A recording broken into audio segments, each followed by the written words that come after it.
Mari buka firman Tuhan dalam Kisah Rasul pasal yang ke-7. Saya ingin ajak Anda melihat pada ayat yang ke-23 sampai dengan ayat yang ke-3.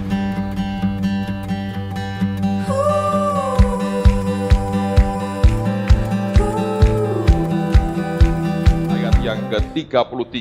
Pada waktu ia berumur 40 tahun, timbullah keinginan dalam hatinya untuk mengunjungi saudara-saudaranya, yaitu orang-orang Israel. Ketika itu ia melihat seorang dianiaya oleh seorang Mesir, lalu ia menolong dan membela orang Mesir itu dengan membunuh orang Mesir itu. Pada sangkanya, saudara-saudaranya akan mengerti bahwa Allah memakai dia untuk menyelamatkan mereka, tetapi mereka tidak mengerti.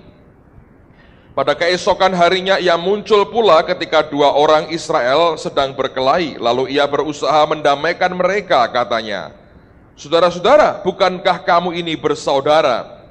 Mengapakah kamu saling menganiaya?" Tetapi orang yang berbuat salah kepada temannya itu menolak Musa dan berkata, "Siapakah yang mengangkat engkau menjadi pemimpin dan hakim atas kami? Apakah engkau bermaksud membunuh aku sama seperti kemarin engkau membunuh orang Mesir itu?" Mendengar perkataan itu larilah Musa dan hidup sebagai pendatang di tanah Midian. Di situ ia memperanakkan dua orang anak laki-laki.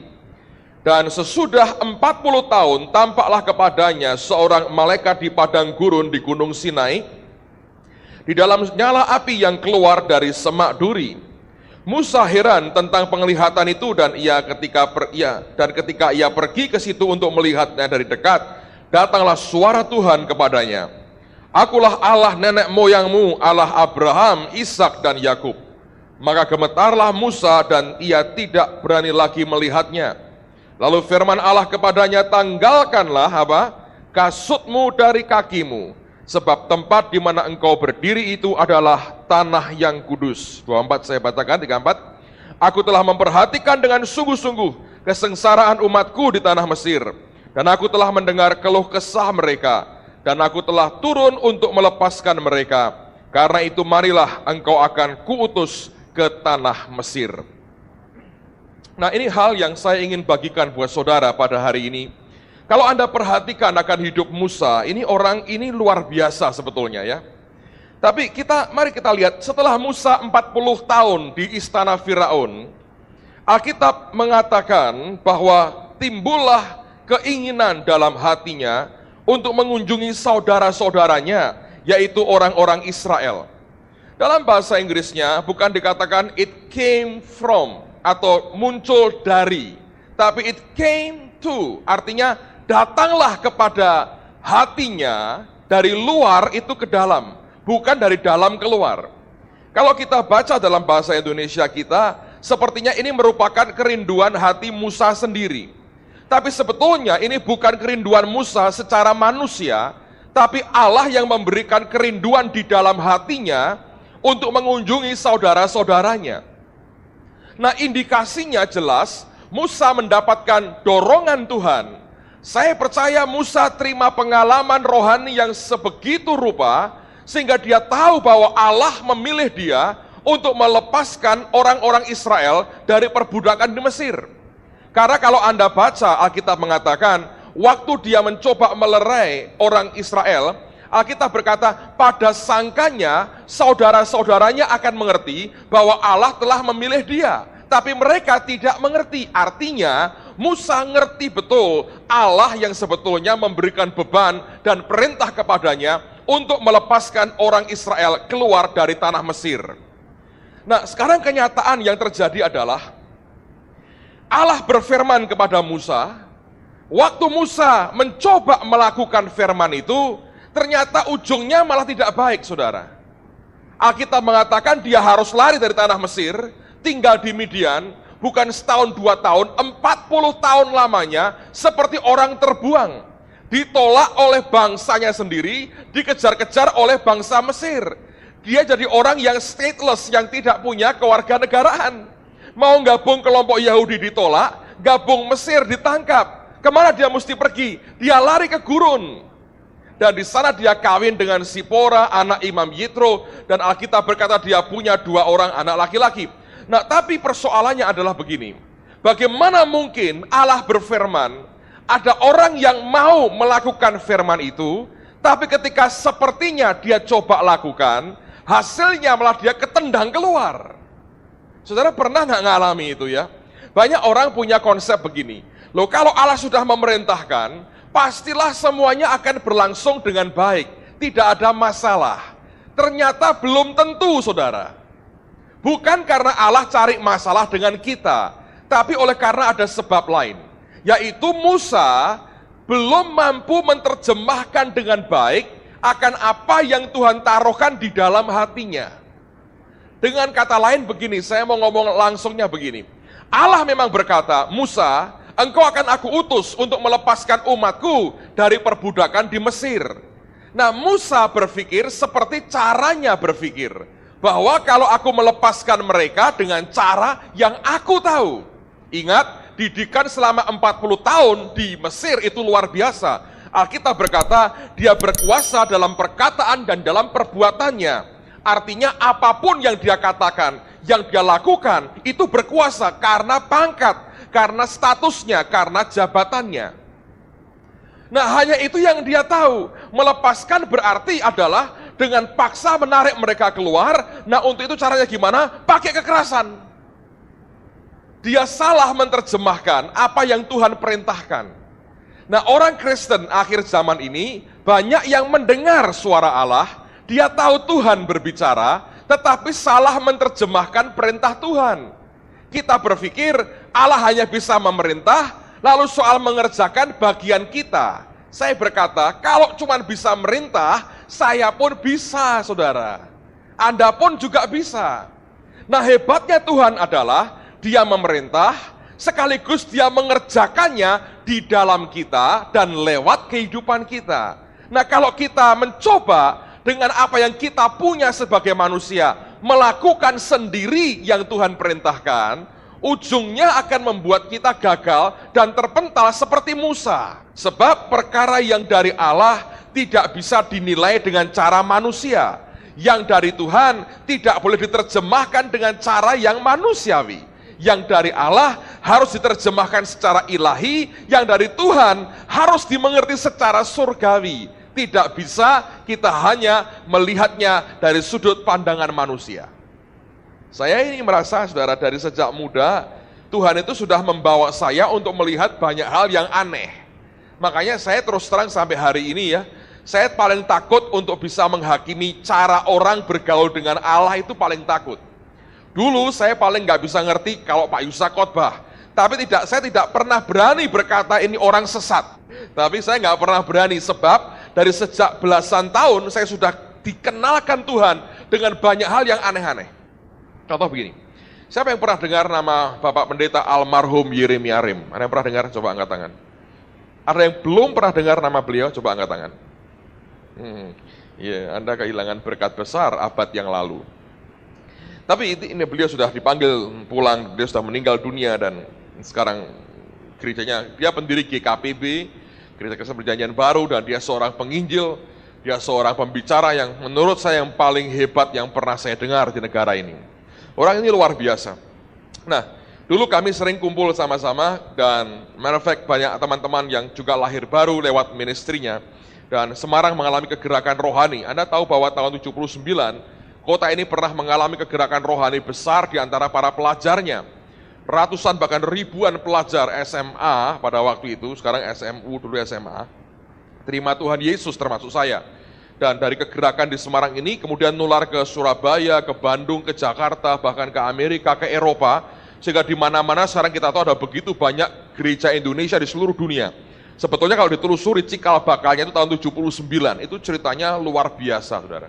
Dan kita bukannya jalan di atas air, itu bukan, tapi kita lihat kegerakan rohani, pelajar bertobat, terima Yesus, itu menghebohkan sekali. Nah, Pak Yeremia dipakai Tuhan satu di antara pembicara yang sering datang ke Semarang untuk melayani kami. Nah, dulu mereka ini kalau datang tidak pernah kami undang, datang sendiri. Karena memang dia punya kerinduan yang kami alami bisa diterima juga di Surabaya, dan Surabaya juga akhirnya mengalami kegerakan rohani yang sama. Dia telepon, dia bilang, kami mau datang, semua kumpul. Dulu kita sering pakai rumahnya Pak Sebaja Betani sekarang ini ya. Kita kumpul-kumpul di situ, dia nyampaikan firman, kita dengerin, selesai pulang. Jadi saya berkata ini orang luar biasa. Jadi kita semua dulu itu kalau persekutuan dan sebagainya paling senang dengerin Pak Damaris dan Pak Yeremia dan beberapa yang lain lagi. Tapi kita kumpulnya sama orang-orang begitu dan saya berkata ini hebat sekali. Nah kalau Anda ketemu sama orang-orang hebat, terutama Pak Yeremia itu kan orator sekali. Kalau dia ngomong bla bla bla bla bla bla, wih luar biasa. Itu orang seperti kayak kena apa ya? Pengaruh apa digoyang kemanapun Anda kalau dengar dia ngomong luar biasa. Nah, saya cukup dekat satu hari kami doa semalam suntuk dari sore sampai pagi. Kami doa. Jam 5 semua bubar, tidur sebentar, dia ngomong sama saya. Anterin saya ya, saya pagi ini akan nanti sore ini khotbah di Magelang nih. Jadi tolong anterin saya. Saya bilang oke. Nah, saya masih ingat dia pada waktu itu dia baru beli mobil Datsun hitam yang agak sport gitu, dia bangga sekali, dia bilang di Indonesia cuma 3 ini, ya saya nggak tahu berapa, dia ngomong 3 lah, dia bilang dia begitu bangga dengan Datsun sportnya, ini wah ini hebat ini, mobilnya sportnya jelek sih ya, cuma dia kan keren, hitam gitu, dia bangga sekali. Jadi akhirnya saya temenin dia drive ke Magelang, dan sampai di sana habis makan langsung tidur, kami diberi ranjang cuma 1, tidur berdua saudara.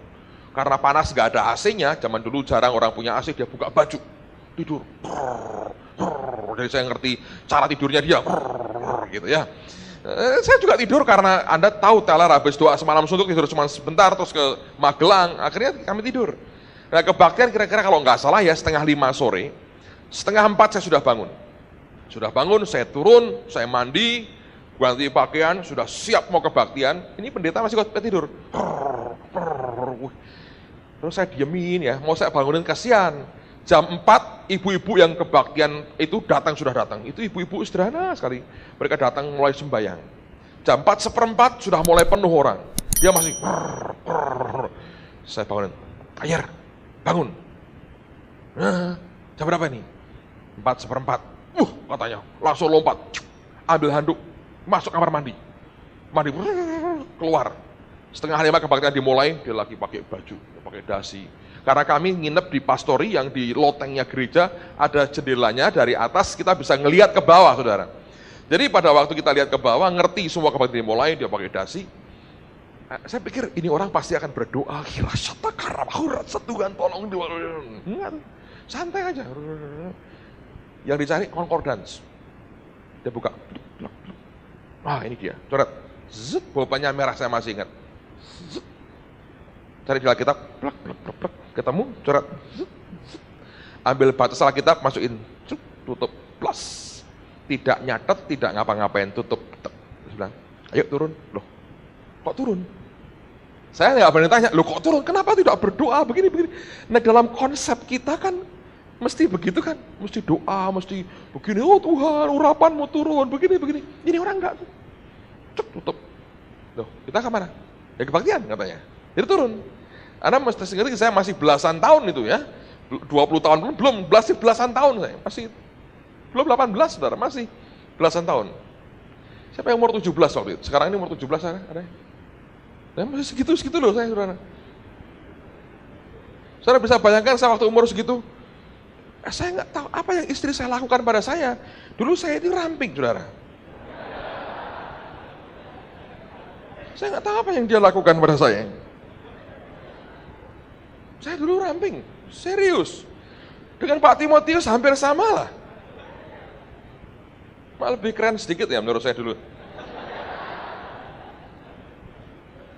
Tapi dulu saya ini ramping, sekarang rampung.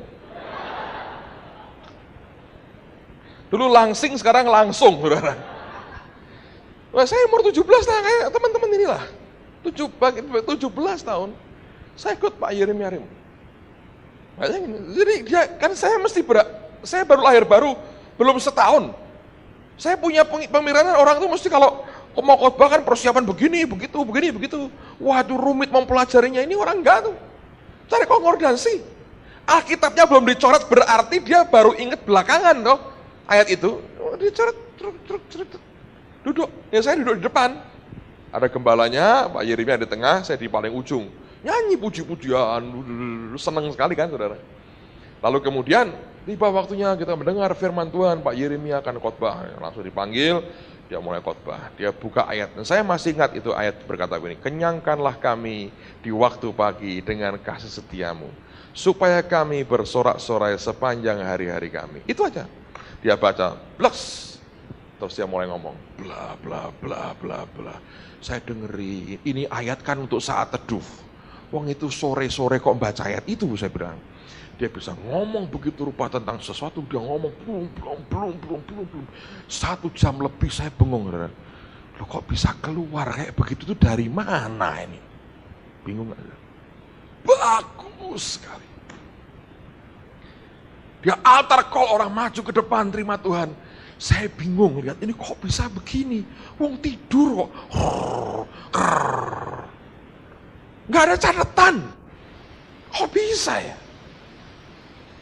Nah kalau Anda membaca situasi rohani dengan kacamata legalistik saudara, engkau berkata, minimal engkau punya pandangan dong. Orang khotbah mesti begini, mesti begini, mesti begini. Mungkin beberapa orang begitu saudara. Tapi hari itu saya dibuat tercengang. Loh kok ada orang kayak begini? Pak mungkin dia orator. Loh orator nggak orator saya nggak urusan saudara. Kalau Allah tidak bicara, tidak ada pertobatan. Tapi itu mengubah hidup banyak orang. Kita pernah KKR di Simpang 5, sekarang sudah nggak ada, sudah tutup di Wisma Simpang 5 itu. Dia bisa khotbah akhir zaman. Wih luar biasa, saya masih ingat. Saudara tahu dunia selalu bertanya, apa-apanya dong? Dia berkata, Yesus. Tapi kita berkata, Yesus siapa? Bayangin, itu khotbah fantastis sekali. Saya masih ingat khotbah-khotbahnya dia. Saya bilang, orang kan bisa kayak gini ya? Belakangan saya tahu, saudara. Cuma 1 ayat begitu dari konkordan. Tapi minimal pengalaman itu membuat terus terang saya ini bertanya, Tuhan, ini kan hambamu, engkau mengurapi luar biasa. Ngomongnya bener enggak ngaco. Gimana tuh tidur, keluar, khotbah, diurapi. Belakangan saya makin lama makin ngerti, Tuhan ngajari saya bahwa saya terus terang tidak ngomong bahwa Tuhan lakukan yang sama. Saya punya catatan, saya belajar, saya studi firman. Setiap orang berbeda. Saya nggak pernah mau coba jadi seperti dia. Cuman belakangan saya makin mengerti bahwa Allah tidak bisa dibatasi dengan cara berpikir kita. Ngerti ya? Seringkali pergumulan saya sore itu adalah saya punya batasan bahwa kalau orang menyampaikan firman mesti begini dengan Tuhan, ABC-nya digenapi. Ini banyak hal yang rumit. Dia membuktikan hari itu dia bisa mengalir dengan Tuhan. Belakangan saya makin mengerti, akhirnya Tuhan bisa ngomong kepada kita dimanapun kita berada. Saya punya pengalaman, kami punya ruang doa, seringkali kalau saya masuk ke sana, Tuhan tidak ngomong apa-apa. Ketika saya nongkrong di WC, Tuhan baru bicara. Ketika saya di pesawat terbang, Allah bicara, di mobil Tuhan bicara. Jadi dia ngomong di tempat dimanapun dia mau, dia bicara, saudara. Dan saya mengalami berkali-kali ketika saya naik mimbar, ketika kita penyembahan hampir menyampaikan firman Allah, dia berkata, kamu tidak boleh khotbah itu, kamu mesti sampaikan ini. Dan ternyata itu bisa mengalir begitu luar biasa. Saya berkata, kalau bukan Tuhan, nggak mungkin. Nangkap saudara?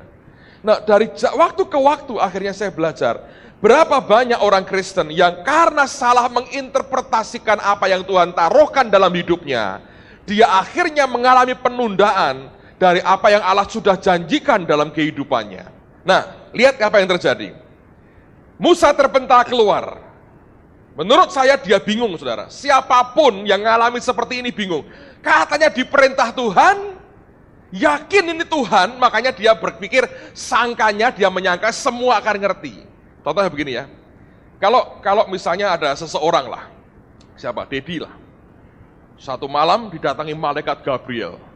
Dedi, dia tengking nggak manjur, wah ini malaikat bener ini, karena berkilau-kilau, kamu jangan nengking aku ya, aku malaikat Gabriel, bukan malaikat kecil yang minggu lalu terbang, aku Gabriel beneran ini. Lalu kemudian diomongi begini, nanti minggu depan ini akan ada hal yang luar biasa, aku akan pakai hidupmu luar biasa. Terus tiba-tiba hilang. Nah, ketika dia keluar dari kamar, dia kan merasa confidence. Gabriel menemui aku, seperti dia menemui Maria.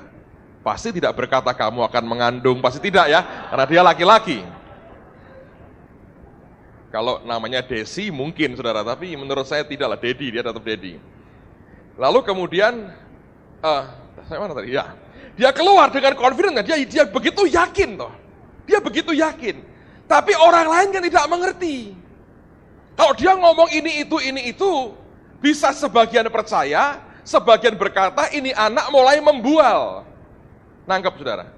Jadi Musa mengalami pengalaman rohani yang real sekali, tapi ketika dia sampaikan, dia tunjukkan ke orang lain nggak ngerti bahwa Allah pilih dia, pakai dia untuk menjadi pelepas mereka. Nah Musa menurut saya frustrasi. Bangsa yang dia mau tolong menolak dia. Nah akhirnya ketendang keluar di tanah Midian, bingung dia. Ya sudah, kalau nggak ngerti apa yang mesti dibuat, ya kembali kepada istilahnya Pak Timotius, basic need lah, kebutuhan dasar. Umur sudah ada, jenggot sudah panjang, sendirian, nggak enak lah, kawin lah. Ketemu Sipora, anak seorang imam namanya Yitro, nyembah apa nggak jelas saudara. Kawinlah di situ. Lalu ya sudah, dia tunggu setahun, 2 tahun. Tuhan yang dulu ngomong ke dia, nggak ngomong apa-apa lagi. Dan yang hebat, Allah itu sabarnya luar biasa. Allah itu punya pengendalian diri, bisa tidak ngomong ke Musa 40 tahun. Kalau Anda nunggu sesuatu, setahun, 2 tahun, mungkin harapan masih ada. Tapi kalau sudah lewat 10 tahun, itu harapan sudah tinggal kecil sekali. Kalau sudah 20 tahun, Anda sudah lupakan itu. Tapi saya percaya, orang yang pernah mengalami perjumpaan dengan Tuhan, orang yang pernah mendengar Allah berbicara dalam hidupnya, dia tidak bisa menyangkali bahwa sungguh-sungguh Tuhan bicara kepadanya. Dan saya yakin ada kebingungan dalam hatinya. Yang dulu ngomong dengan saya itu siapa? Ngomong sekali saya coba lakukan, kok hasilnya begini? Bukan melepas orang keluar dari Mesir, malah aku sekarang ikut mertua. Bahasa Jawanya bagus tuh. Madep, mantep, melu, merotuo. Gitu. Pokoknya ikut mertua. Dia nggak punya apa-apa. Dia cuma gembalakan kambing dombanya mertua. Domba sendiri pun kagak punya. Dia tidak sepinter Yakub, saudara. Bisa cari income sendiri di tengah rumah mertuanya. Ini Musa polos orangnya. Nggak punya apa-apa, ya ikut mertua. Kelak gimana nggak tahu. Dia gembalakan domba-domba mertua sampai umur 80 tahun, bayangin. 40 tahun nunggu. Siapa yang mau nunggu janji Tuhan 40 tahun? Nggak ada orang mau. Sehari aja kalau perlu kita tawar. Bisakah diperpendek Tuhan? Kan gitu ya. Nah, tapi yang luar biasa saudara. Allah tidak pernah lupa dengan apa yang dia rancangkan. Itu dokumen Tuhan itu tidak pernah usang. Allah berkata, oh lupa ya aku, dulu di mana ya Musa ya? Lalu Allah mencari lagi, tidak saudara. Itu bagian dari pengerjaan Tuhan, dan ini bagian yang berat sebetulnya. Nah sekarang saya kembali ke Musa. Waktu akhirnya, setelah 40 tahun dia tunggu dan tidak ada apa-apa. Mungkin sudah pudar harapannya. Sudah dia lupakanlah, itu pengalaman pahit lah, gagal dengan Allah seperti itu. Sekarang kenyataannya aku hidup dalam kehidupan yang baru, ikut mertua, ini sudah lumayan lah, pokoknya gedein anak, setelah itu mati, selesai. Toh untung aku masih hidup. Teman-teman sebaya yang lahir bersama aku sudah mati semua, dibunuhin orang-orang Mesir. Aku lumayan, sampai jenggotnya tebal begini, aku masih hidup sampai hari ini. Ya dia pikir lumayan lah, pokoknya sudah cukup panjang umurku, gedein anak, setelah itu that's it, mati. Tapi Allah tidak pernah lupa dengan apa yang dia pernah katakan. Tuhan tidak pernah lupa dengan apa yang dia janjikan. Rencana Allah tidak pernah bisa gagal oleh apapun dan oleh siapapun, saudara. Satu hari, Musa sedang menggembalakan domba mertuanya. Ya, seperti biasa. Dulu biasanya dengan ribuan tentara. Sekarang dengan belasan domba, itu pun milik mertua. Ya sudahlah, wong nebeng mertua, apapun yang diperintahkan, sudahlah. Mertua berkata, Musa, gembalain domba. Ya sudahlah, dibayar apa? Nggak bayar apa-apa, asal makan tidur gratis nebeng mertua. Lalu dia ikut 40 tahun, bayangin frustrasinya. Anda kalau pernah kaya sekali, tiba-tiba tidak punya apa-apa, itu kalau nggak tahan mentalnya 40 tahun itu mungkin sudah mati di tengah jalan nelongso, saudara. Ini orang kuat mentalnya, dibentuk Tuhan seperti itu. Dan akhirnya satu hari ketika dia menggembalakan dombanya, Alkitab tidak berkata maka Musa malamnya bermimpi, atau Tuhan berkata doa puasa dulu Musa 50 hari, tidak. Allah kalau datang mendadak aja. Tahu nongol aja muncul. Di saat yang tidak pernah orang duga dia tiba-tiba muncul. Nanti dia menggembalakan domba, dia kaget. Ada belukar yang ada nyala apinya, tapi nggak terbakar. Nah, dia pikir ini apa ini? Ketika dia mendekat, disitulah suara yang sama yang dia pernah dengar 40 tahun sebelumnya muncul lagi. Dan kali itu dia kenalkan dirinya, dia berkata, "Akulah Allah Abraham, Allah Ishak, dan Allah Yakub." Waktu Musa dengar itu gemetar, saudara. Dan dia berkata, ini suara yang pernah muncul 40 tahun yang lalu, yang membuat ketika aku mencoba melakukan perintahnya, atau apa yang dia berikan di hatiku, aku terpental keluar 40 tahun seperti ini. Dan hari itu, suara yang sama muncul lagi setelah 40 tahun. Saudara, tapi pengalaman ini sebetulnya merupakan pengalaman titik balik dalam hidup seorang yang bernama Musa. Sejak peristiwa yang kita baca ini, Musa bukan lagi orang buangan. Musa bukan lagi orang biasa. Musa bukan lagi residivis yang ditarik di Mesir. Musa bukan lagi pemimpin yang ditolak dan tidak punya wibawa sama sekali. Sejak pengalaman perjumpaan dengan Tuhan seperti ini, Musa adalah orang yang luar biasa dalam sejarah umat manusia. Musa sampai hari ini namanya dihormati begitu banyak orang. Orang mengagumi sebagai tokoh yang luar biasa. Musa dikenal sebagai pemimpin hebat. 40 tahun dia bisa bawa lebih dari 2 juta orang Israel yang tegar tengkuknya mengembara di padang gurun. Dan Musa yang sama menjungkir balikkan Mesir dalam beberapa hari. Musa yang tadinya tidak dianggap oleh siapapun, tiba-tiba muncul sebagai bintang baru yang begitu luar biasa. Sejak pengalaman kedua dia bertemu dengan Tuhannya. Nah, perhatikan saudara, waktu Musa mendengar Allah bicara, secara manusia dia mungkin berkata begini, "Oke Tuhan, engkau ngomong lagi sekarang, apa rencanamu?" Yang menarik adalah Tuhan memberikan perintah pertama itu unik, saudara. Allah tidak berkata, "Musa, ayo duduk dulu lah, kita minum kopi dulu, ini ada Nescafe buat kamu." Dan Allah berkata, "Sekarang rencananya baiknya gimana? Ini bentengnya Mesir kita gempur dari mana?" Itu Allah tidak pernah ngobrol soal planning, Allah nggak pernah bicara strategi, Allah nggak bicara soal komposisi pemerintahannya nanti gimana. Musa, kamu kalau punya kabinet harus begini-begini. Musa malah minta teman, Tuhan tidak pernah mau beri teman sebetulnya. Dan kelak teman yang Musa minta itu yang membuat orang Israel liar, yaitu namanya Harun, saudara.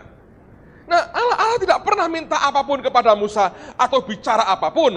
Tapi perintah yang pertama yang Tuhan katakan kepada orang yang bernama Musa, dan perintah ini merupakan titik balik dari hidupnya. Allah berkata, "Tanggalkan kasutmu dari kakimu, sebab tempat yang kau injak ini adalah kudus." Aneh, saudara. Yang ditunggu 40 tahun, perintah berikutnya adalah tanggalkan kasutmu. Allah tidak bicara soal strategi, Allah nggak bicara soal bagaimana cara mengalahkan Firaun, dia punya semua itu. Tapi yang Allah perlu yakinkan adalah Musa tidak boleh gagal seperti 40 tahun sebelumnya. Nah, rahasia keberhasilan adalah ternyata Allah berkata, "Musa, tanggalkan kasutmu dari kakimu." Tanggalkan kasutmu dari kakimu. Ini perintah aneh sekali. Memang kita ngerti, Pak, ini kan hubungan dengan kekudusan Allah. Saya percayain, Allah yang berkata begitu.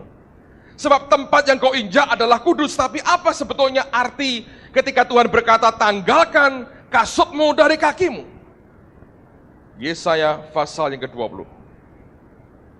Anda yang pernah dengar khotbah dari Harold Gingrich, Anda pernah diajak membaca ayat ini, dan saya sangat-sangat diberkati. Saya ingin mengulang membacanya buat saudara. Pada tahun ketika panglima yang dikirim oleh Sargon, Raja Asyur, tiba di Asdod lalu memerangi dan merebutnya, pada waktu itu berfirmanlah Tuhan kepada Yesaya bin Amos, firman-Nya, pergilah dan bukalah kain kabung dari pinggangmu dan, perhatikan, tanggalkanlah kasut dari kakimu. Lalu ia pun berbuat demikian, maka berjalanlah ia telanjang dan tidak berkasut. Berfirmanlah Tuhan, seperti hambaku Yesaya, berjalan telanjang dan tidak berkasut 3 tahun lamanya sebagai tanda dan alamat terhadap Mesir dan terhadap Ethiopia. Demikianlah Raja Asyur akan menggiring orang Mesir sebagai tawanan dan orang Ethiopia sebagai buangan, tua dan muda, telanjang dan tidak berkasut, dengan pantatnya kelihatan.